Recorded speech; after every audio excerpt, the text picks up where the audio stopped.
For this week's video, I wanted to talk about appraisals because we've been in a very strong seller's market over the past few years, and appraisals have become a bigger topic of discussion. So typically when a buyer is going to be getting a mortgage, the mortgage company is going to require an appraisal to be done.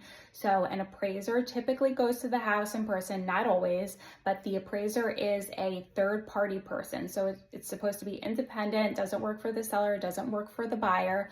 They go to the house, look at kind of the overall condition of the house, what upgrades have been made. They're going to confirm the number of bedrooms, bathrooms, if there's a finished basement, garage, that type of thing. And then they're going to create a report. And within this report, they're going to put what they view the value of the home is.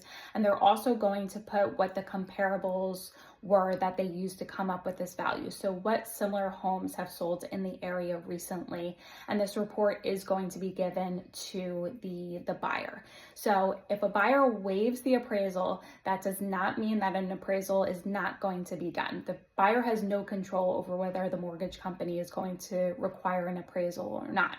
When the buyer says that they're waiving the appraisal, an appraisal is going to be done, and if the appraisal value comes in lower than what the contract price is, the buyer is simply stating that they're going to cover whatever the difference is between the appraised value and the contract price. So this is important to understand. The bank wants to know what the appraised value is because they're lending you based on what that appraised value is. So if you are buying a home and you're putting down 20%, so you're borrowing 80% and your appraisal comes in low, the bank's only going to give you 80% of what that appraised value is. So think of it this way. If you are buying a $600,000 house and the appraisal comes in at $500,000, a bank's not going to give you 80% of $600,000 because the house isn't worth $600,000.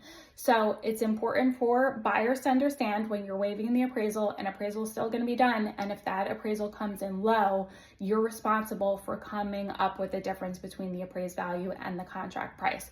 From the seller's perspective, it's important to understand this because if you are considering an offer that's significantly higher than your list price and you're thinking that there's no way that this house is going to appraise for whatever the price is, and this buyer is not willing or able to waive the appraisal, then you're not guaranteed that price if the appraisal comes in low.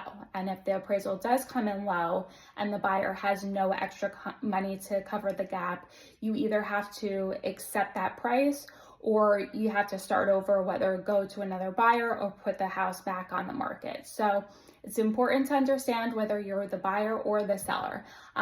And kind of along this topic, that's why it's important to a seller, especially nowadays, how much a buyer is putting down. I know that a lot of buyers feel, why does it matter? Even if I'm only putting down 3%, at the end of the day, the seller is getting what I'm offering them. As long as I'm approved for the mortgage, why does it matter how much I'm putting down? It matters when it comes to an appraisal, and if you're offering a price that's so high that the seller doesn't think that the house is going to appraise.